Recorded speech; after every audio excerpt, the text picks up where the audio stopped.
Hi, I'm Jeannie Keltner, and you're here on Soapbox. We're going to be talking tonight with Cosmo Garvin, who has revealed what is happening at City Hall in a way that shames us all. But what is, as we say. Before we get to the meat of the program, or should I say the crux or the nuts of the program, I want to thank the people who were here when I was gone. I had a wonderful time in Paris. I love Paris because the people in the government of Paris spends a lot of time thinking, what would make the people who are living here or visiting here happy? And then they go out and try to do it. And in doing it, they employ a whole lot of people, which is really necessary these days because jobs are scarce all around the world. So it's a wonderful city to be in every way, shape, or form. And they have their financial problems like we do, but they think about things very differently. They think of the importance of having social connections, and they do everything to foster that they can. Plus, the best transportation system you've ever seen in your life. Okay, I want to thank, starting with Laura Rubalcaba, who was a wonderful host, doing it for the first time. Everybody who saw the show tells me they loved her show. She'll be back, I'm happy to say. She's one of the new young activists that is making life in Sacramento, going to make life in Sacramento better for us all. I want to thank Joanne Fuller, who is the exiting chair of the board here at Access Sacramento, who took over and heads to Jabu and her daughter V.S. Chochezi, doing their poetry, their inimitable way of telling the truth in poetry. They were great. I want to mention that let's go to our underwriters, because they make this possible. We eat pizza from Pieces. Pieces gives pizza by the slice. It's on 21st Street between M and N. It's a wonderful place on these hot summer evenings to watch the people walk by in Midtown, and they have helped us out with food. I always say that our crew works for peace and it works for pizza, and they're happy to. We'd love to have peace, of course, but it's easier to get pizza, no doubt. Then the other person who helps us out by advertising our show, since the B won't list it, Humor Times, James Israel. HumorTimes.com, you can go and find out how you can subscribe to this interesting magazine that's been going for the same amount of time as this show, i.e. 20-some years, using politics as fodder for laughs. And sometimes that's the only way you can do it. Then I want to mention my show in Nevada City, which is going to have a great speaker this coming Wednesday, the 15th, at 12:35 on kvmr.org or 89.5. Renette Seenum, who has been active up in Nevada City, is going to be interviewing a man who claims to have geological evidence that there is water deeper than we have looked, that there is more water than we know about. I'm interested in hearing that show myself, and I thought I would tell you folks, 12:35, KVMR 89.5. And on the 29th of this month, I will be interviewing my favorite commentator, Paul Craig Roberts, about the economic situation and about what's going on in Russia and Ukraine. So those are the upcoming things. After this show, you can always stay tuned. Nahid Kabani has the show Lighthouse for Today's Viewers, which emphasizes Middle Eastern questions in a different way than our mainstream media does. In fact, everything on our station is different than mainstream media, and I'm really proud of that as well. So, I think that covers our quote-unquote business, and now we get to the pleasure. And that is the pleasure that I had in reading Cosmo Garvin's articles in the Snooze and Review. I shouldn't call it the Snooze and Review. No, that's fine. Everybody does. Everybody does. But I like it because of the Carolyn Casey on KPFA used to have, her mantra was, may everything be revealed. That's a good one. And that's a good one. Because then we can decide what we want to do if we have some facts. So how long have you... I was telling Cosmo that I thought I lived in a different kind of city than I live in. I thought I lived in an Ann Rudin kind of city, where the mayor comes out of the farmer's market carrying her own vegetables, etc. But that's not what we live in now. We live in where the mayor travels with a posse in a big black SUV with dark windows and a police driver. This is quite a different atmosphere that has been created. Yeah, it's funny. So I was, Ann Ruden's time in the mayor's office was before my coming to Sacramento. But I was actually just thinking along the same lines recently because when I started at the News and Review, Joe Cerna was the mayor, and then Heather Fargo was the mayor for a long time. And I used to write things about development and environmental issues and City Hall that sometimes would be very critical of Heather Fargo's administration and her policies and the policies out of City Hall. But she always called me back at the end of the day. You know, you could always, she'd come in and talk to you, and she was accessible in a way that this mayor has never been accessible, at least to us. And so, so it seems like a different time to me as well. And that wasn't that long ago, the Fargo. No, but it really goes with our time right now, where money is ruling everything. Because this is what's running City Hall, it seems to me, is not just money, but big money. Yeah, a lot of money. A lot of money. A lot more money than we're used to. In fact, I feel that I would like to see Kevin rise to a higher level where they can afford him. But Well, I don't yeah. think Sacramento can afford what he's doing to us. Yeah, well, you're not the only one who feels that way. I'm dubious about Kevin's chances sort of outside of Sacramento. I think there's just other players out there who have sort of as much money as he does, who can afford some really good opposition research. And I don't know that he's going to fare too well. Well, he's sort of on the at the next national level. scene right now, but it's not for things that he would like to have revealed, I don't think. He's Right. suing you. He is. He is. And I had relatives in other cities, get really worried about this. He's not suing me for money or for defamation or anything that would keep me up at night.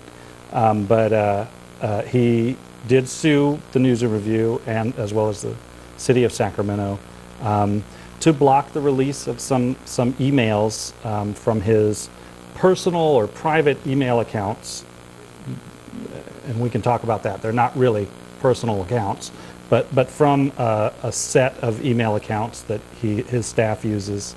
Why are they not personal? They're not city. They're not. So these are a special set of Gmail accounts, right? A lot of us have Gmail or something Right. similar, some free advertising supported email service. He has set up this sort of parallel email system in the mayor's office of Gmail accounts that are for the use of his staff to do city business, to do his projects, to do campaign business, perhaps. There's some evidence that that's the case. They're, in a sense, a parallel email system that is outside of the reach of the public, outside of the reach of the California Public Records Act, outside of the reach of the Sacramento City Attorney and City Clerk. And so that's really what was at issue when we made a public records request for emails from these accounts. And it's really coming into focus, ironically, partly because of his lawsuit against us. I think a lot of media in town and hopefully some other folks in city government are really beginning to see the problem with this parallel email system that he's set up. What were you hoping to find out, or what did you think you might find in those emails that, now, Yeah. I thought it was interesting that it'll have the name of the sender, a staff person, right? Right. And then we'll say at Yeah.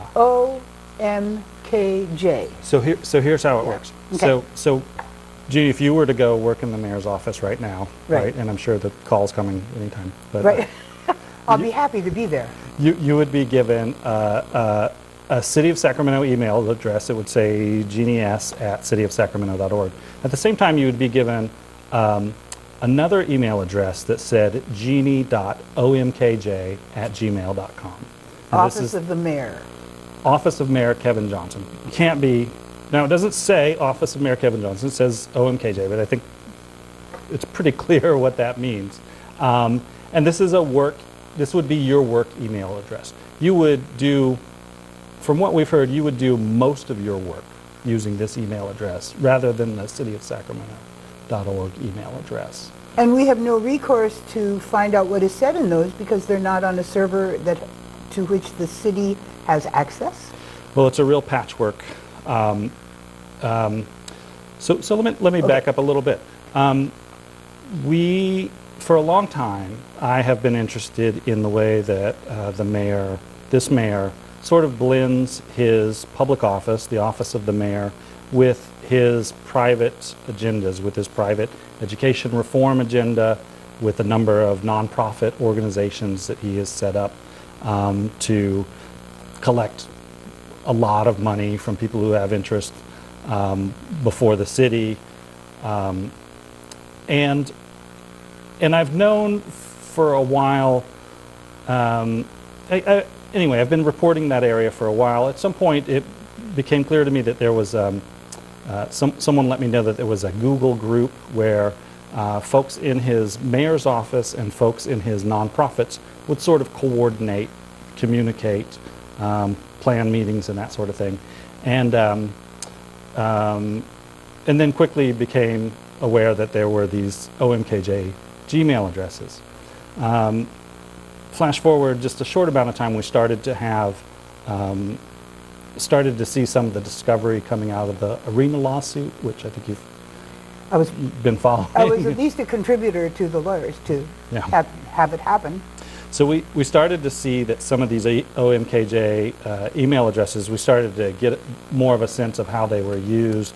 We started to see city staff really communicating with each other, communicating with sort of go-betweens to the kings and developers and other folks involved in the deal, doing a lot of city business, negotiating, planning strategy for this arena deal, using these OMKJ Gmail accounts. So clearly doing city business, right? That they didn't necessarily want other people outside of the mayor's office to have access to. But, you know, that's what happens when you get into a lawsuit. You know, there's discovery, litigation, there's discovery. Then after that, the Hillary Clinton email scandal, mini scandal came up. And it just occurred to me at that point that I was, you know, that I should have filed a public records request, you know, kind of a long time ago. And I kind of got on the stick at that point and said in a public records request, I wanted to know, okay, well, if you're using this outside email system, these Gmail accounts, how often are you using them? Why are you using them? Are you doing city business? That's been an issue of contention in other cities. There's a big case in the California Supreme Court right now in the city of San Jose on similar issues, though not exactly the same issues. So that's all we wanted to know initially, was just how are these being used? You know, why are they being used? You didn't initially ask to see them, or we did file a public records request under the California Public Records Act, and initially I thought my request was pretty limited. I thought I wanted to see all of the emails from these accounts, these OMKJ, Office of Mayor Kevin Johnson accounts, going back 2 years. And additionally, I knew that these emails were being used to sort of coordinate with Kevin Johnson's outside nonprofits. So I thought, why not? I'll also just file a request for anything from these accounts that has to do with education or education policy, because that's something that the mayor of Sacramento doesn't actually have any influence over, but it's something he's clearly active and interested in, and using city staff to sort of pursue his agenda there. And we had no idea how often these accounts were used. We didn't know if it would be dozens of emails or hundreds of emails. We know now that it's thousands and thousands and thousands of emails that have gone to and from these accounts, because they are it appears to be the main way they do business. The main way they do business, yeah. Wow. Which we didn't actually have confirmation of that or have sort of knowledge of that until Kevin Johnson sued us. And we could talk about why that was.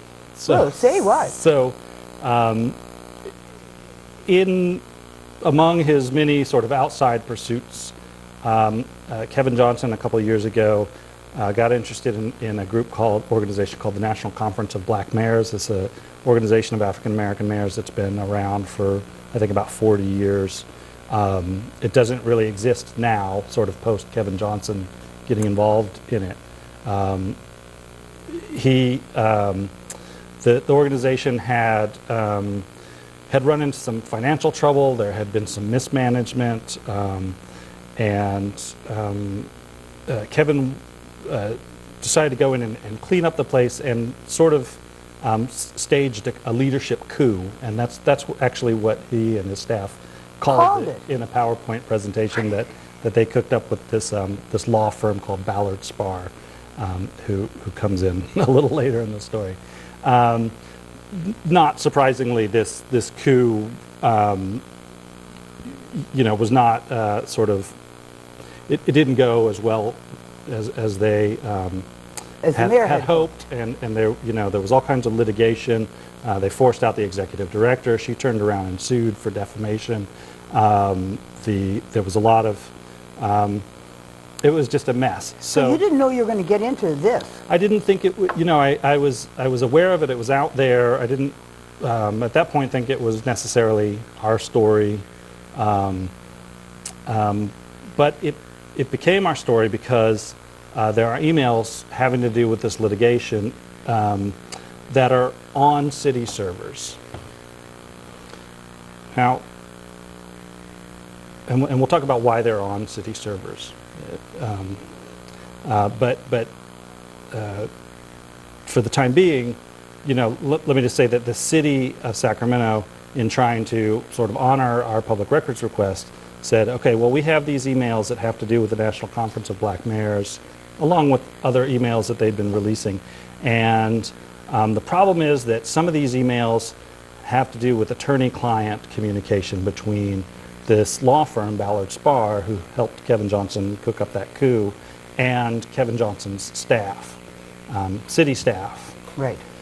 And they gave a heads up to this law firm that the law firm might want to try to get involved.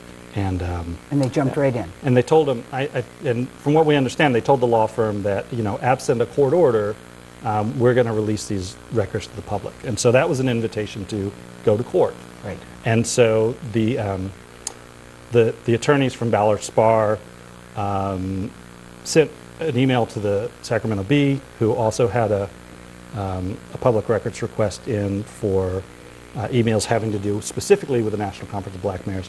And they also contacted me and let me know that if I didn't modify my public records request, if I didn't agree up front that anything that was potentially attorney-client privilege, that I didn't want to see it, and that it was okay to withhold it from me, that they would sue, that they would take me to court. And I laughed. I thought it was a joke. It's completely inappropriate for a reporter to say, to do that, to agree to make that kind of agreement, and to agree up front that something is protected by attorney-client privilege when you have no idea, when there's been no process. And so, there have been enough lies all along the way coming out of the mayor's office, I have to say, just from what I've been reading. Yeah. So we can't really trust their deliberations. I wouldn't trust it anyway. I mean, I wouldn't trust it coming from anyone. It's such an unusual request. We had no way of knowing how they would try to use that agreement. And the concern was that they would try to use that agreement to hide records that really legitimately were not covered by attorney-client privilege and should be disclosed. So I said, I'll talk to the editors, I'll talk to the lawyers, but this doesn't sound right to me. And so in the interim, they went ahead and took us to court, and the city as well. And of course, the action is really the city's. The suit is really to stop the city from taking action, but it's also, I think before that happened, it was to sort of rattle my cage and sort of intimidate me into changing our public records request. Well, there's a lot of hanky-panky, to use a kind of cornball word, that we have seen around the whole idea of Johnson raising money for his charities. They don't seem like charities, really. They Right. seem like organizations that are there to promote his brand or to advance him in different areas, like privatizing schools. Right. I think it's interesting that our mayor is raising all kinds of money to privatize schools when many people in this city are against privatizing schools. I mean, he's not working for us when he's doing that. You know? No. I mean, the mayor has no influence over Sacramento City schools or education policy. And I think your point about the charitable work of these charitable organizations is well taken. There's nothing in any of the documents that any of those organizations, and we're talking about education nonprofits, nonprofits related to the arts and to Environment. the environment. Well, The green wise. right. He's, I forgot about that one. I don't. And then of course the Think Big, the big arena. Get the that arena existed going. none of those have filed any paperwork showing that they have done programs for any for anyone or given any charitable donations or anything like that. They collect money in order to advance certain kinds of policies, but mostly to advance Kevin. Kevin and his brand. It's a branding primarily. And then I read, when I was reading about this to chat about this with you, I mean, for example, several of the organizations don't do much at all. They say they convene, they coordinate, and there was another C. Right. Convene, coordinate, and what was the other one? Consult, maybe? Oops. Consult, convene, Yeah. coordinate. But the point is, one person could do that without getting $50,000 from Walmart or, I mean, a lot of money comes in and it seems to stay in the organization paying pretty good wages to people working for non-NGOs, non-governmental organizations, but nothing happens outside that. I mean, I think that behests in general should be reinvestigated right now. How can the mayor ask for this money for from people who end up being clients or benefit from what the city does? Yeah, I think it's a huge issue. It is, it is people who have a direct interest in sort of what the mayor can do for them in terms of pushing policies, pushing projects. Just giving him unlimited amounts of money for these organizations and for other causes. A good example of this is the guy Nagel, who's sort of the main guy at the Sac Republic, right? He's a sort of minority owner in the Kings and is now a big owner of the Sacramento Republic. He's just giving hundreds of thousands of dollars, millions of dollars, I think at this point, to Kevin Johnson, to his charter school company, to the St. Hope Schools. Millions? It's got to be in the millions by now. It's a couple $100,000 a pop. Well, we're going to be known as the city of stadiums. Yeah. We used to be the city of trees. But now we're going to have, how many, 5 stadiums if we're going to build a stadium for soccer as well? Yeah. And they'll be landscapes, I'm sure. Oh, yeah, okay. Trees and stadiums.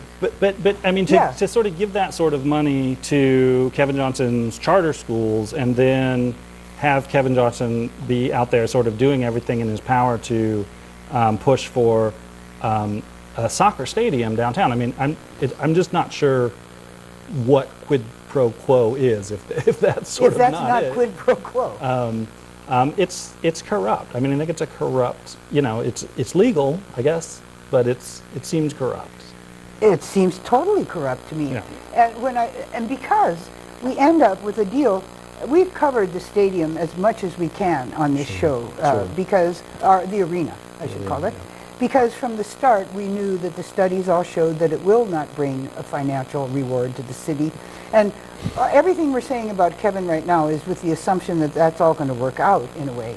But my prediction is by the time the stadium is built, it's not going to work out.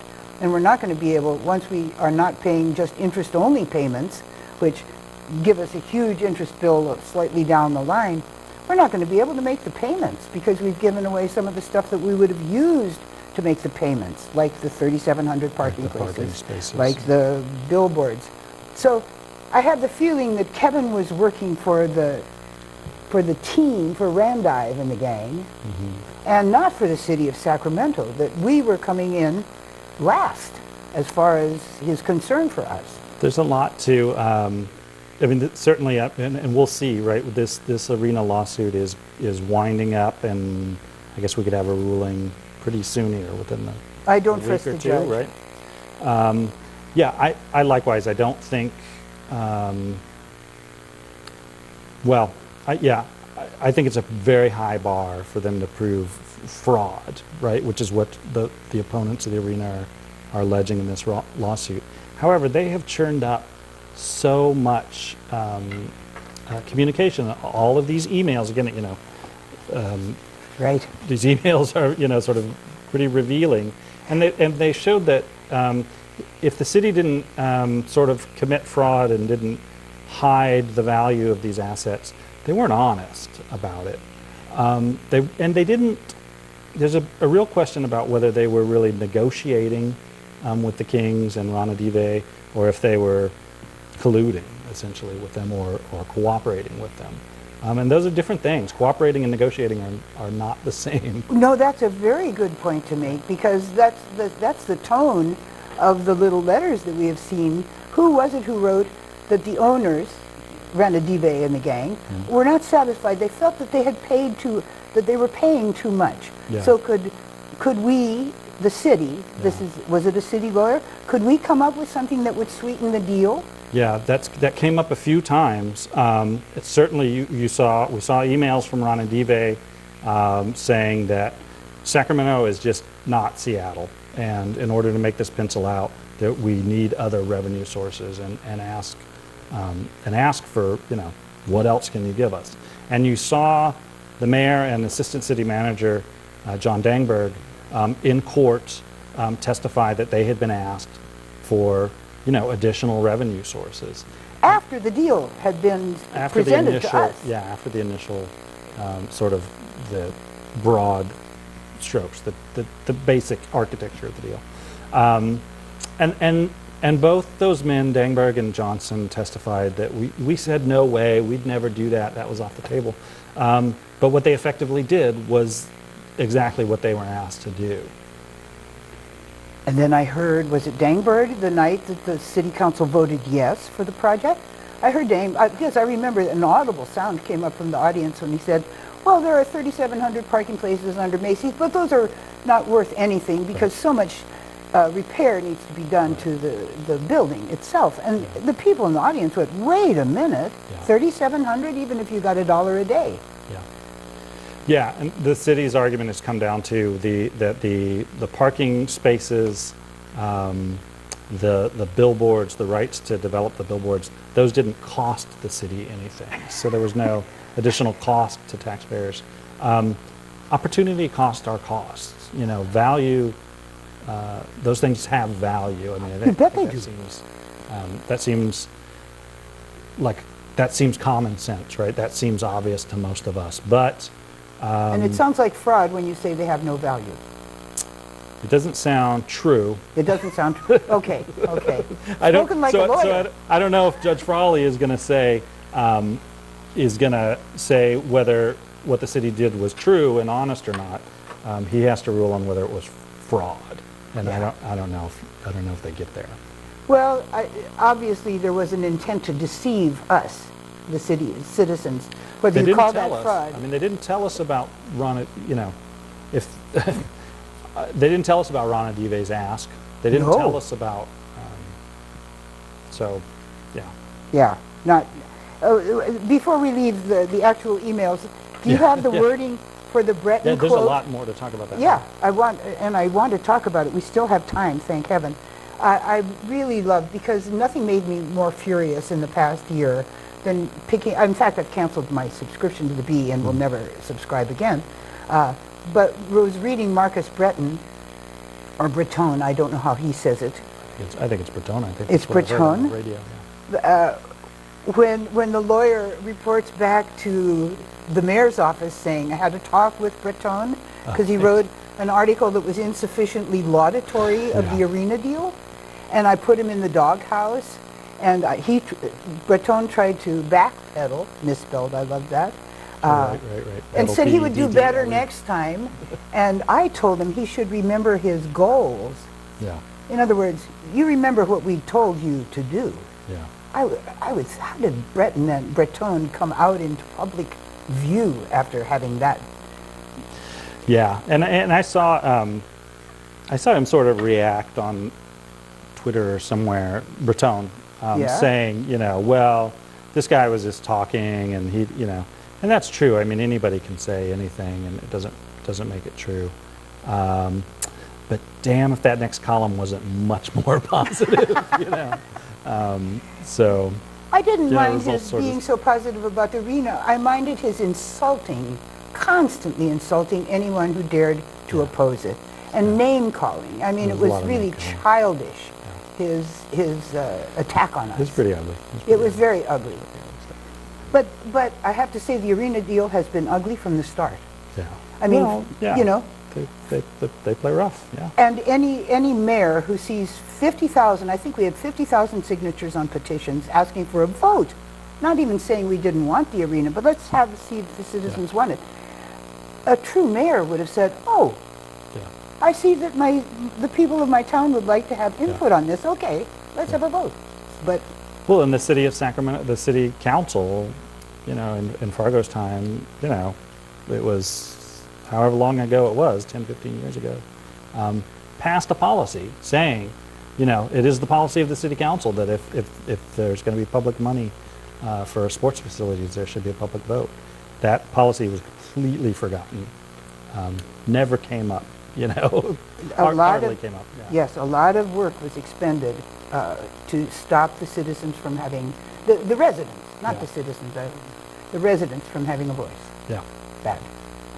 Very bad. What were we talking about? Email? We were talking about Breton and the kind of things that you find in the emails. Right. Yeah, there's been a lot of shenanigans, I guess, around emails, and I think it's become a real window into the city's, just how transparent and open our government really is. I mean, the mayor's spokesperson got up in front of, on our court day, stood out in front of sort of the assembled Sacramento media and said, this mayor is completely open and transparent, and certainly the city likes to present itself as being open and transparent. But we've seen a number of things from this policy to the sort of fight over the proposal to delete 50 million emails is what it turned out to be. That policy. We need to have a real conversation about what openness and transparency is, and as you know, we are sort of having that conversation, right? There are these civic groups. There's Ion Sacramento. There's the League of Women Voters who have been laying the groundwork, having community meetings to try to get public input about an ethics policy, A commission. yeah, an ethics commission and a transparency ordinance and some other reforms, which to me really underscores how important it is that we not do sort of drastic things like deleting 50 million emails when we're in the middle of having that conversation, when we're trying to ask the citizens of Sacramento, what kind of policy do you want about public records? What kind of policy do you want about government, transparency? Let's have that conversation first before we start. Well, an injunction has been. It has, yeah. The Judge Shelley-Ann Chang, I think I'm saying that right, granted a temporary restraining order. It only came out in court. This is, because of Ion Sacramento's filing an injunction that the number of emails they were going to delete is about $50 million. That's what the 50 report. million. I'm sorry, 50 million emails. I'd Did I give say $50 million dollars? to see, Sorry about the that. 50 million emails. That's what Joe Rubin said, the reporter who's sort of been following this the most closely and writing about it. Well, for sure, there are a lot of innocent emails that would be great to get. I know I spend a Yeah. lot of time deleting emails just from my own account because Yeah. They're worthless. You know, many are worthless. But if it looks like they were doing a lot of city business in these emails, in these private, more or less private ones, OMKJ. The OMKJ emails. And when we look at Kevin's record, and when I like to bring up, many things have been forgotten.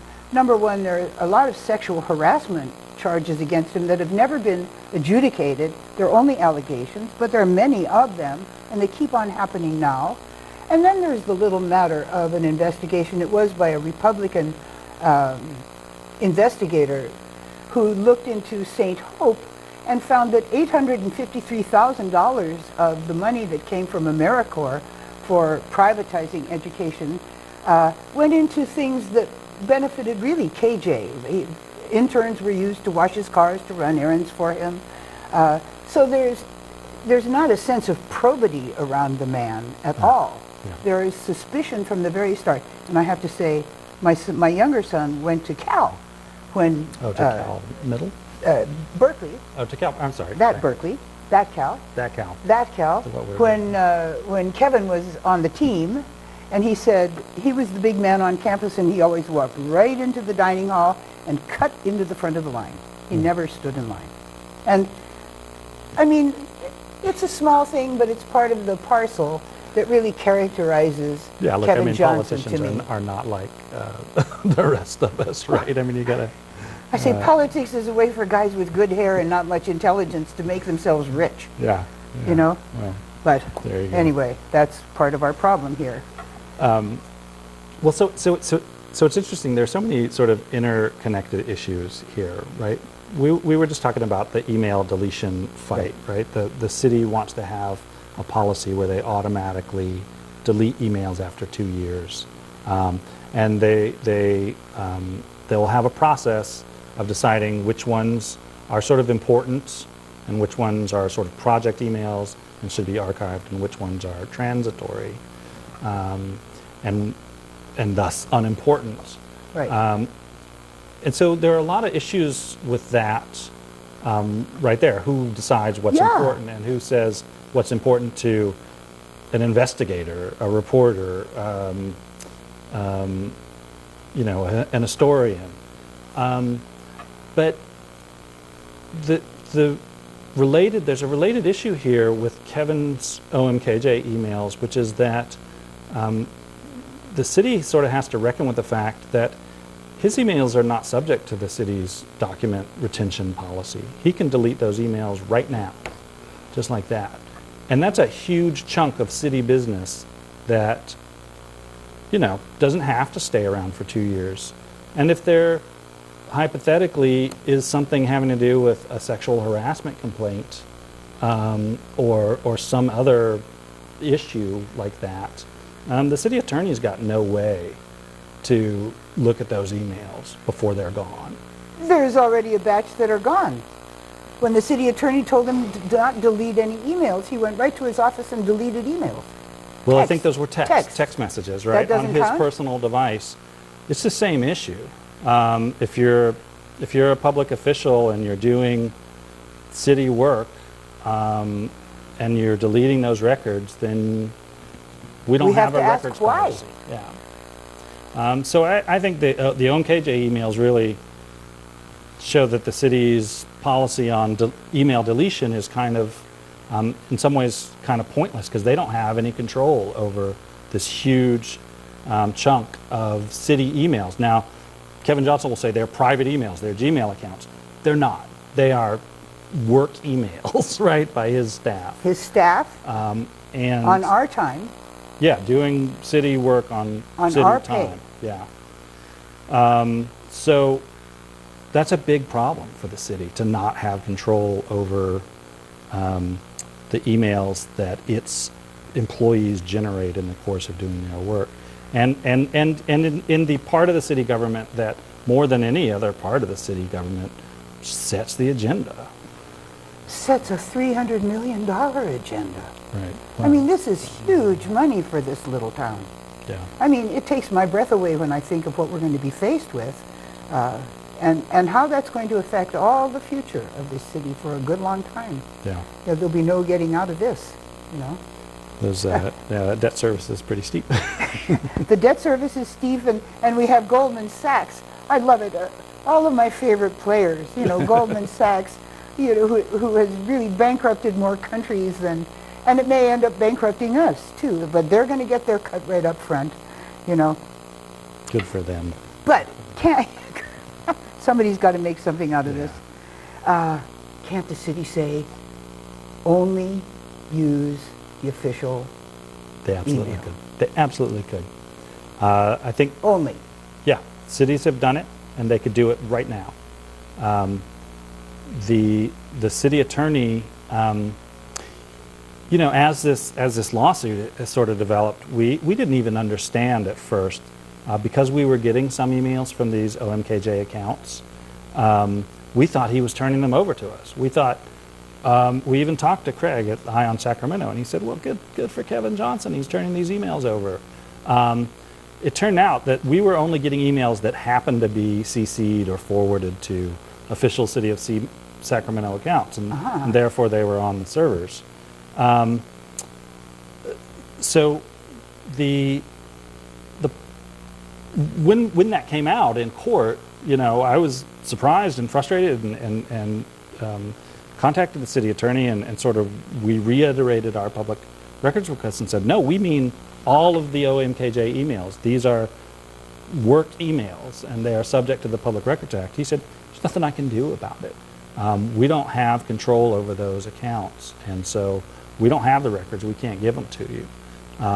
And he also talked about this case in San Jose. It's called Smith versus San Jose, where in 2013, I think it was, the Superior Court there in Santa Clara County, is that where San Jose is? Got me. Said, if you're sending emails on your private device, texts and emails from your private accounts, if you're a city official, those are public business, or those are public records. The city appealed, and the Court of Appeals said, no, you don't have to turn those over, and so it went to the California Supreme Court. And so what the Sacramento City Attorney is saying is that, well, as long as that case is in the Supreme Court, we don't have to do anything. We're going to wait to see how they decide that case. The problem with that is that in San Jose, you're talking about personal devices, and you're also talking about email accounts that were legitimately personal email accounts. And They didn't say OM. They didn't say OMKJ. SJ, They San weren't Jose. set up Right. as work emails to do most of your work on. It's a very different sort of situation. And so we really think that the city attorney is, that it's a cop-out to say, we're going to wait until the City of San Jose issue is resolved to get some direction. It's absolutely unnecessary to wait, and it's really dangerous to sort of be in the situation we're in right now. You mean because emails could just sort of dribble away? Emails could go away. It's just unacceptable for a big portion of city business to be out of control of the city and and away from the public eye. I mean, it's just unacceptable. Well, I certainly feel that we've lost. I feel I'm with a group of people who has lost input, let alone control, about the way the city should behave or develop or grow. Yeah. Fortunately, we defeated L, and we defeated the silly streetcar, which again is part of this. I don't know, not considering the well-being of the people of Sacramento. Yeah. That's my take. Here's a question that really haunts me. Why, with all of this that is coming out and the articles that you are writing, Cosmo, the city owes you a huge debt of gratitude. I really mean it, because we would have never known about any of this. We'd have been living in la-la land without your articles, which must have been hard to really pull together with as much resistance as you've met. Well, I mean, yeah, they weren't hard to pull together. I mean, because I think it's all sort of right there in plain sight. I mean, I think it's true that we've got resistance. The city manager won't talk to me. The city attorney has not been helpful. The mayor's office has absolutely blackballed us. The city clerk, who is responsible for a lot of the public records wrangling and setting some of this email policy, is actually kind of wonderful. I mean, those folks are actually like really professional and I think genuinely. Not in the pocket of the mayor? I don't know what the difference is. I don't know why, but they continue to be professional and helpful. But some of the other, ironically, you know, because of this public records work, there was an email that came out between the city manager and the city spokesperson about our request. And it just sort of showed, they just said, well, should I reply to this or should I say, we don't have time to talk to the tabloids, you know, that you're too busy running the city to talk to the tabloids. So it's just that sort of lack of professionalism, lack of thoughtfulness, lack of, and this is just a couple of weeks before every outlet in town is asking them the same questions. Well, I do love in that his attack on you guys at the News and Review has really spurred other journalists to be involved in this, because the Huffington Post, who else? LA Times, true journalists are looking at this and seeing the threat that is involved here in the tiny bit of access that we have to the government, you know, is seemingly disappearing.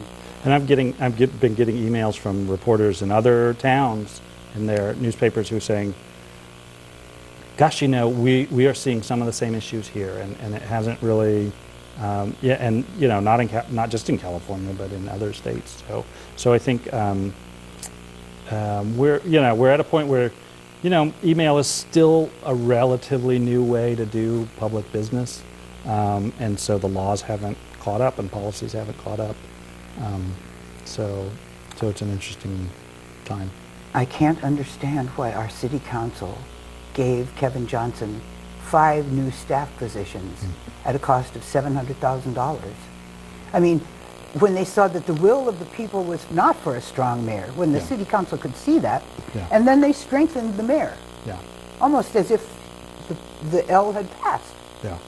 Well, I mean, we've had a couple of elections where Kevin Johnson has racked up a lot of allies in the council. He's got a pretty much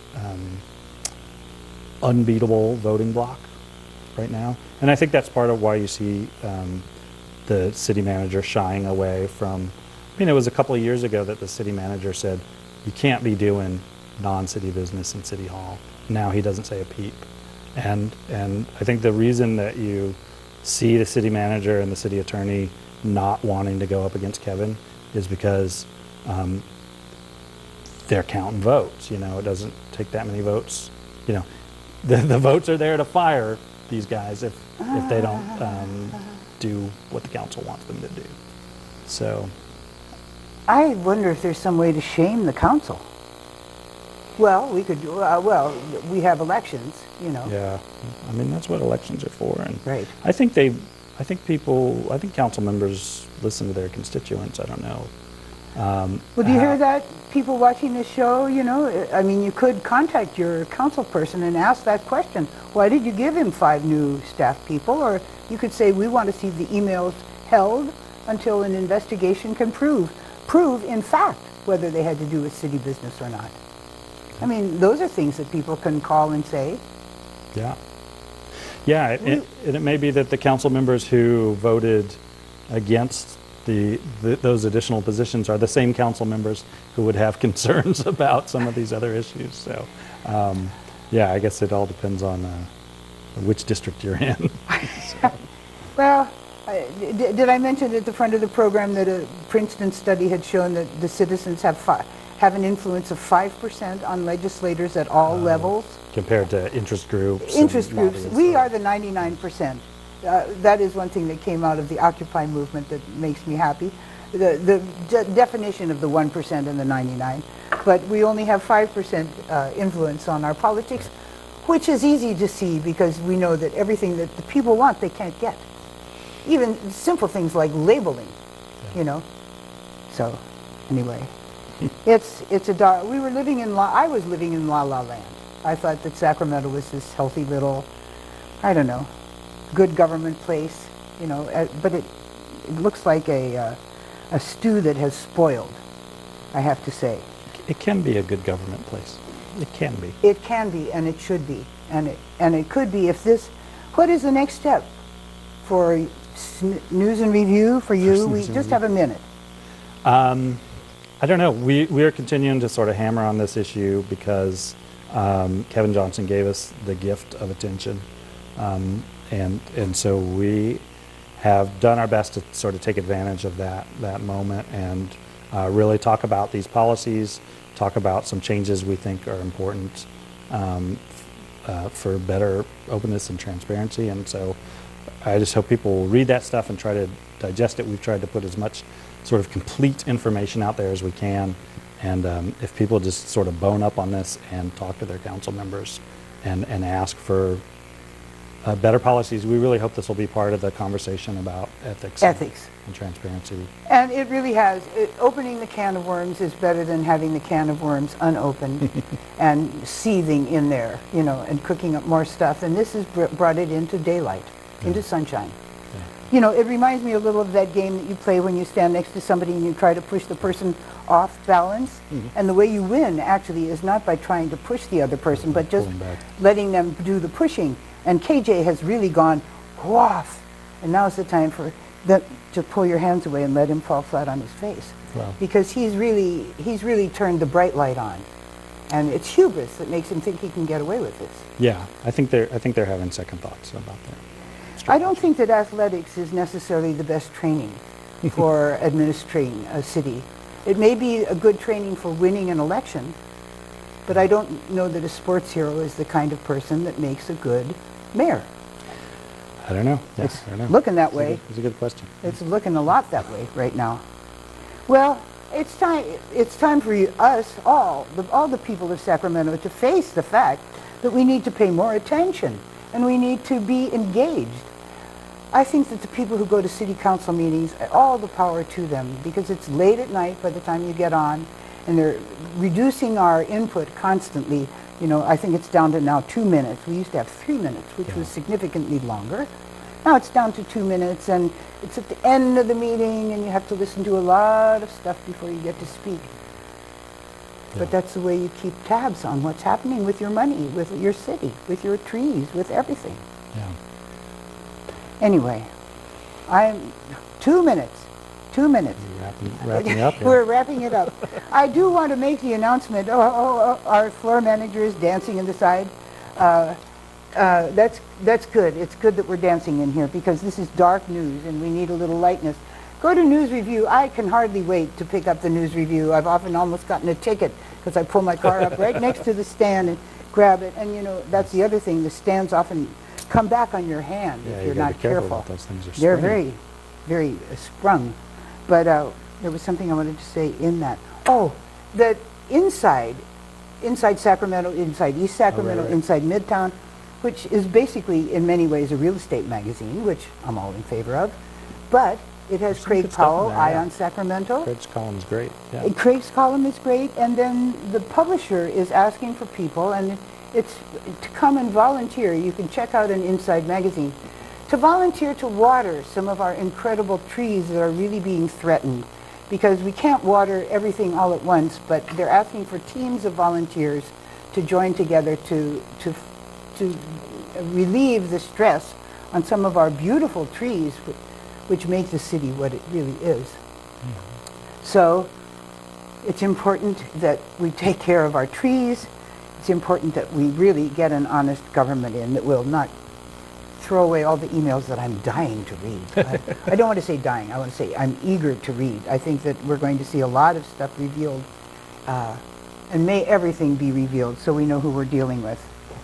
Well, I want to thank the people who crew for pizza and for peace and for honesty in government and for the people watching to get something other than the mainstream commercial media that has really not done a very good job. You have to say that the Bee has been scandalous in letting this all go down. And I know you don't like to attack the Bee, but I do. I want to thank Tom Rove managing the floor, Caroline, who is there behind the camera, and